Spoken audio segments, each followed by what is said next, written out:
its status to two union territories, that question is being reserved for adjudication in a suitable case in the future. The Indian National Congress has always demanded the restoration of full statehood for what has become the Union Territory of J&K. We welcome the Supreme Court's verdict in this regard. Full statehood must be restored immediately. The aspirations of the people of Ladakh must also be fulfilled. We welcome the Honorable Supreme Court's direction to hold assembly elections. However, we believe that the elections should be held immediately, and there is no reason to wait until 30 September 2024. When elections are held, the people of Jammu and Kashmir will have an opportunity to express on the crucial questions that were debated in the Honorable Supreme Court, an opportunity that has been denied to them so far.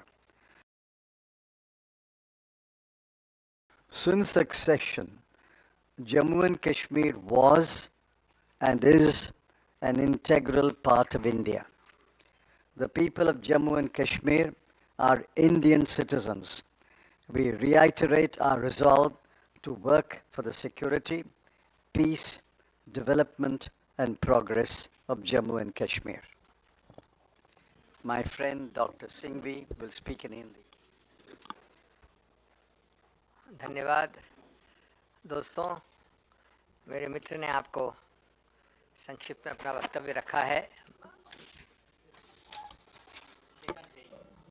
Can you hear me now? दोस्तों, मेरे मित्र ने अपना पक्ष एक वक्तव्य में रखा है. मैं 370 की बात नहीं कर रहा हूं, बट मैं सीधा एक मुद्दा उठा रहा हूं कि कैसे खत्म किया है लोकतंत्र और कैसा बना दिया है हाल. कब करेगी भाजपा जम्मू कश्मीर में लोकतंत्र का बहाल? ये सीधा एक मुद्दा है. कब तक आप रिमोट कंट्रोल सरकार चलाना चाहते हैं? आज 2014 के बाद वहाँ चुनाव नहीं हुए हैं जम्मू एंड कश्मीर में. 2018 के बाद 5 साल से जब चुनाव ड्यू थे नहीं हुए हैं.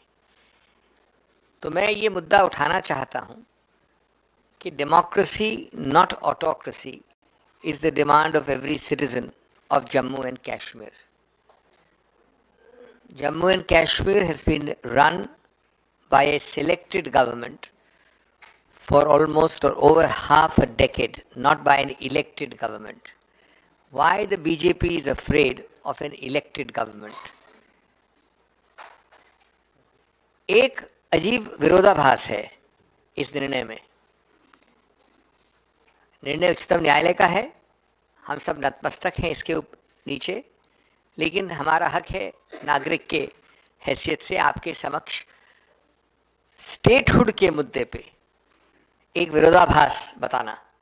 वो विरोधाभास ये है कि एक तरफ तो ये कहा उच्चतम न्यायालय ने कि हम निर्णय नहीं करेंगे वैधता, वैलिडिटी कि आपने स्टेट को यूटी कैसे बनाया. स्पष्ट एक्सप्रेसली कहा है कि हम ये मुद्दा खुला छोड़ रहे हैं. हम ये निर्णय नहीं कर रहे हैं कि ये संवैधानिक रूप से वैध है या अवैध है कि आपने एक प्रदेश को यूटी बनाया. और दूसरी तरफ ये विरोधाभास है, बहुत गंभीर संवैधानिक विरोधाभास है. उन्होंने कहा कि जो आपने लद्दाख को प्रदेश से यूटी बनाया वो वैध है. अब मैं इस पर तकनीकी बात नहीं कर रहा हूं, मैं एक विरोधाभास बता रहा हूं. संविधान के अनुच्छेद 3 में आप किसी प्रदेश के एक हिस्से को यूनियन टेरिटरी बना सकते हैं. एक प्रदेश के कुछ हिस्से को 2 प्रदेश बना सकते हैं, 3 प्रदेश बना सकते हैं. लेकिन एक कंडीशन है अनुच्छेद 3 में कि कुछ न कुछ भाग उसका प्रदेश रहना चाहिए. वो यूटी पूरा नहीं बना सकते आप. अब इस निर्णय में जो विरोधाभास है वो ये है कि आपने पूरे इलाके को यूटी बना दिया, 2 अलग अलग यूटीज, और एक यूटी के बारे में आपने कहा कि हम ये निर्णय अभी नहीं कर रहे हैं क्योंकि हमको आश्वासन मिला है कि निकट भविष्य में ये प्रदेश बन जाएगा वापस, जम्मू और कश्मीर। और दूसरे के बारे में कहा कि हम होल्ड कर रहे हैं कि ये वैध है। तो जब तक एक हिस्सा इस बड़े इलाके का प्रदेश नहीं है, जहां की लोकतंत्र गणतंत्र प्रदेश का है, तब तक अनुच्छेद 3 के अंतर्गत भी ये वैध नहीं हो सकता। ये एक बड़ा गंभीर एक विरोधाभास कह लीजिए, संवैधानिक गलती जो दिख रही है निर्णय में। दूसरा, एक तरफ तो सरकार के आश्वासन को माना गया है और दूसरी तरफ उस आश्वासन के आधार पर सितंबर अगले वर्ष की तिथि दी गई है जिससे पहले चुनाव करने हैं। लेकिन उन चुनाव के पहले ये डिसाइड नहीं किया कि आज तो वहाँ प्रदेश है ही नहीं। जो सितंबर वाले चुनाव की हम बात कर रहे हैं वो प्रादेशिक चुनाव है, यूटी चुनाव की बात नहीं हो सकती। तो एक ऐसी तिथि दी गई है आश्वासन के आधार पे कि चुनाव होंगे स्टेट की तौर पे, प्रदेश की तौर पे। लेकिन आज इस निर्णय किया है कि हम निर्णय नहीं करेंगे। ये दूसरा विरोधाभास है। हम ये पूछते हैं सीधा कि आप इसको कब तक, इतने समय तक, आप तो उच्चतम न्यायालय की हियरिंग के दौरान भी इसको घोषित कर सकते थे, प्रदेश बना सकते थे, कब तक रिमोट कंट्रोल सरकार चलाना चाहते हैं? क्यों रिमोट कंट्रोल सरकार चलाना चाहते हैं? किस बात से आप डरते हैं? और इसको उस संदर्भ में देखना है कि जो आर्थिक इंडिकेटर्स हैं उस प्रदेश के, मैं सिर्फ आपको 3 आंकड़े दूंगा। मेरे साथ एक बहुत ही विश्व प्रसिद्ध आर्थिक शास्त्री भी बैठे हैं, अर्थशास्त्री भी बैठे हैं, लेकिन 3 आंकड़े हैं कि वहाँ का बेरोजगारी का दर 18.3% है और राष्ट्रीय एवरेज औसतन है 8%।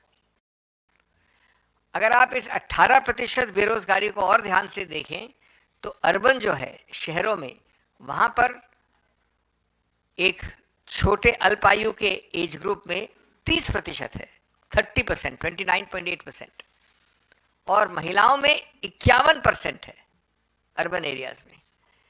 तो ये आप अपनी डुगी बजाते रहते हैं हमेशा, ये सच्चाई है। और आप लोकतांत्रिक सभी इम्पल्सेस को घुटा रहे हैं, वहाँ पर चलने नहीं दे रहे हैं। इसके अलावा और आंकड़े हैं कि वहाँ का जो विनिवेश है, इन्वेस्टमेंट है, वो 21-22 और 20-21 के तुलनात्मक रूप से काफ़ी कम है। मेरे पास आंकड़े हैं, 21-22 में 376 था, 20-21 में 412 था और 17-18 में 840 करोड़ था। ये एक वर्ष का विनिवेश बता रहा हूँ मैं। तो अगर आप 17-18 से लें, और मैं मान रहा हूँ कि कोविड है, वहाँ पर ये सब हुआ है, 17-18 के विनिवेश 840 के आंकड़े के बाद 21-22 का आंकड़ा 376 है। तो आप ये कितनी डूंगी बजाते हैं अपनी, कितनी अपनी तूती बजाते हैं? सच्चाई ये है। दोस्तों, एक चीज़ और मैं अपनी बात अंत करूँगा। बार बार आप 2019 से कह रहे हैं, आज 4-4.5 वर्ष हो गए, 5 वर्ष हो जाएंगे अगले वर्ष, 4.5 हो गए। 219 से कह रहे हैं, 2019 से। और प्रधानमंत्री मोदी ने स्पष्ट रूप से जून 2021 को कहा था कि हम प्रादेशिक स्तर करने वाले हैं। अभी 2023 की शुरुआत में जब 13 राजनीतिक पार्टियां मिली तो उन्होंने कहा कुछ ही चंद महीनों में हम करेंगे, और अगर नहीं करेंगे तो ये डिनायल होगा गणतांत्रिक लोकतांत्रिक चीज़ों का। उच्चतम न्यायालय ने लिखा है इस निर्णय में, आज वाले निर्णय में, I quote, direct elections to the legislative assemblies, which is one of the paramount features of representative democracy in India, cannot be put on hold until statehood is restored. उसके अलावा आपने कई बार ऐसे वक्तव्य दिए हैं, लेकिन आप इसको डिले कर रहे हैं, विलंब कर रहे हैं। इस विलंब का कोई औचित्य नहीं है और कोई सार नहीं है। मैं कम से कम अपनी बात पूरी तरह से इस राज्य और यूटी स्टेटस और विरोधाभास के बारे में कहना चाहता हूं, लेकिन जो हुआ सो हुआ। आपको तुरंत, वो एक बाहर की समय सीमा है, इसका मतलब नहीं है कि आप सितंबर में करेंगे। उस समय सीमा के बहुत अंदर आप कर सकते हैं, करना चाहिए और आवश्यक है। बहुत बहुत धन्यवाद। We'll take a few questions if you have any.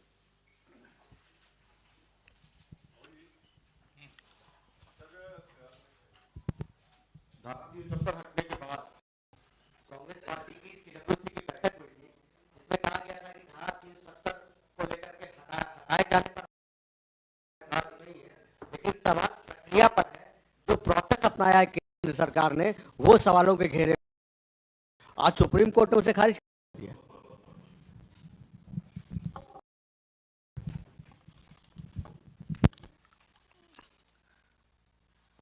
The Supreme Court has held that one modification made to Article 370 using the interpretation clause Article 367 is ultra vires.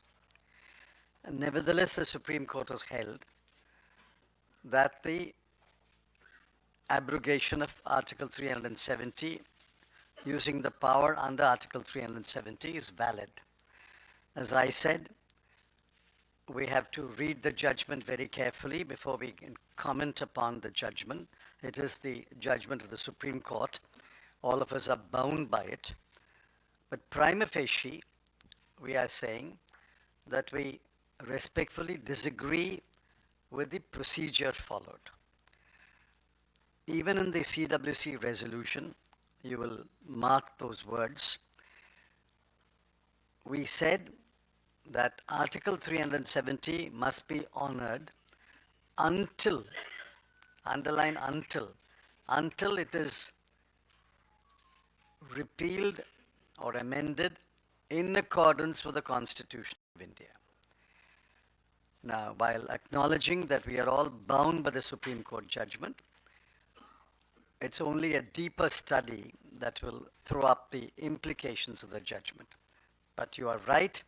At the moment, the verdict of the Supreme Court is that Article 370 was amended in accordance with law. So my question is to both Mr. Chidambaram and Dr. Singhvi. Sir, during the debate on the two Jammu Kashmir related bills in the Lok Sabha, from Union Minister Amit Shah to a number of BJP MPs, they have claimed that in these years, after it was turned UT and a president rule was, there's a significant improvement as far as the security situation is concerned, as well as the economic situation is concerned. Would you like to talk about it, and what is your view on this? Well, both of us are members of the Rajya Sabha, so we didn't have the opportunity to listen to his intervention in the Lok Sabha. But the data shows that terrorist incidents, killing of terrorists, killing of security forces, and other incidents continue unabated in Jammu and Kashmir. That is the data. I don't have the data with me, but that data can be accessed. Whether the economic situation of Jammu and Kashmir is improved is for the people of Jammu and Kashmir to say. Has unemployment decreased? Has per capita income increased? So they will have an opportunity to deliver their verdict when elections are held. So that's why we urge that elections should be held early, and the opportunity that has been denied to the people of Jammu and Kashmir so far to express their views must be made available to them as early as possible. And once the people of Jammu and Kashmir express their views, that will bring an end to the debate.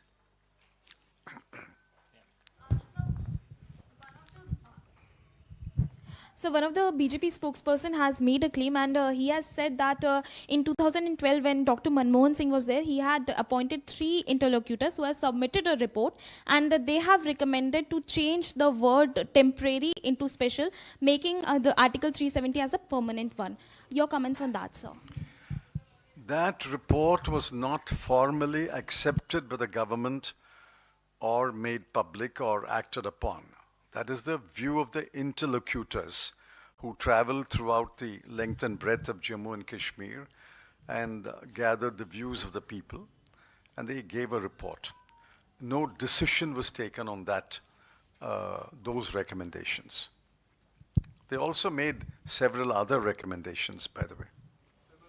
Sir ji sir मेरा सवाल है कि supreme court के फैसले के बाद क्या 370 पर जो बहस थी आप मानते हैं कि वो खत्म हो गई है या ये गुंजाइश खुली हुई है कि अगर कांग्रेस को मौका मिला 2024 में सरकार बनाने का तो अब वापस 370 को रिस्टोर करेंगे जम्मू कश्मीर में? No, we have never asked for Restoration of Article 370. Please read our CWC resolution. We say it must be honored until it is amended in accordance with the Constitution. That was the position. बहस supreme court में खत्म हो चुकी है, supreme court का I've फैसला आ answered- चुका I've है, answered तो your मैं पूछ रहा हूँ friend. क्या ये बहस भी खत्म होती है क्या? 370 का मुद्दा अब खत्म होता है एक तरीके से? I have answered this question. As we speak today, the Supreme Court has held that Article 370 was abrogated in accordance with the Constitution. That is the law of the country. And all of us are bound by the law of the country. But we can have opinions, but that is the law. But sir, the court observed that the temporary nature of the proviso is in itself sort of makes it easier for any, I mean, or should have been considered by any government to take a final decision and deal with it instead of just keeping it this long. I mean, you know, the provision itself was temporary, so. That's correct. The court has held that the provision was temporary. I don't think there was any debate that the provision was temporary. The debate at that time was whether the temporary provision can be removed except in accordance with the Constitution.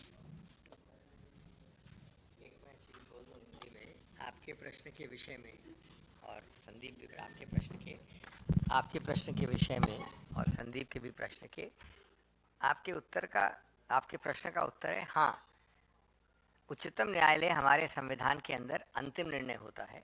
आज ये debate खत्म हो गया है और एक चीज़ आप भूल रहे हैं, इन याचिकाओं में कांग्रेस किसी रूप से पार्टी नहीं है कि कांग्रेस कोई पुनर्विचार की याचिका डालेगी। अगर आप पार्टी और आप डालते हैं, ये पार्टी ये डालते हैं, वो अलग बात है।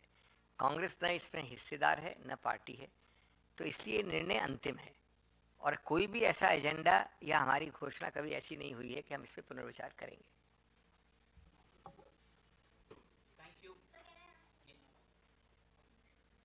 Yes. Sir, Shiv Sena has welcomed this decision of the Supreme Court, and even Sanjay Raut has also mentioned that we had supported the bill when it was being brought in the parliament. So there is a difference of opinion within the India Alliance. Many of the leaders have come out and they are not really satisfied with the verdict of the Supreme Court, and now it is Shiv Sena which has welcomed this verdict. What do you want to say about that? As I said, there will be many opinions. Opinion can differ from one party to another. Citizens can also hold opinions. But as my friend said, the law is as declared by the Supreme Court. After the law is declared by the Supreme Court, you can still have opinions.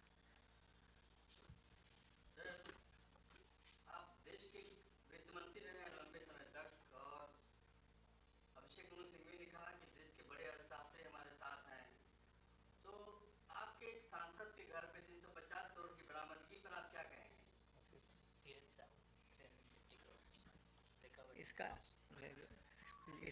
इसका विस्तार से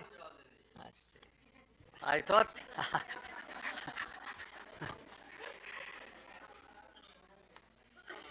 I have not seen 350 crores in my life. In fact, if you ask me how many zeros are there, I'll have to count. The Congress party has clearly said that the party has nothing to do with the cash that was seized. And only Mr. Sahu, the gentleman allegedly concerned, has to explain the position. The Congress party has nothing to do with the seizure of cash allegedly belonging to an individual or his business. We only run a party where there is a party and there are members of the party for political purposes. We are not concerned about the business of an individual. He will explain when he chooses to explain. Thank you.